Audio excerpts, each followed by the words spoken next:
আজকের গল্পের নাম ভাল্লুকের ধৈর্য ও বেড়ালের বুদ্ধি। ক্যারেক্টার ভোলু, শান্ত ও ধৈর্যশীল ভাল্লুক, আর মিনি, চটপটে ও বুদ্ধিমান বেড়াল।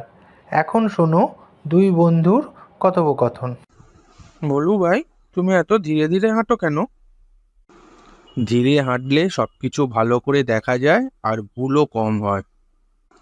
কিন্তু আমি তো তাড়াতাড়ি দৌড়াই, তাতে সময়ও বাঁচে তো।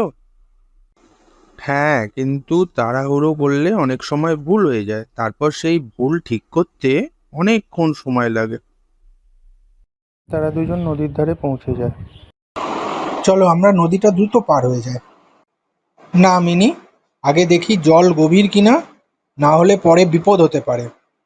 কথা বলে ভুলু একটা কাঠি নিয়ে নদীর জল মাপতে লাগলো। দেখেছ, জল অনেক গভীর, সাঁতার না জানলে আমরা ডুবেও যেতে পারি। সত্যি তাড়াহুড়ো করলে আজকে খুব বিপদে পড়তাম। আজ বুঝলাম ধৈর্য নিয়ে কাজ করলে নিরাপদেই থাকা যায়, আর বুদ্ধি দিয়ে কাজ করলে জীবনে সাফল্য আসে।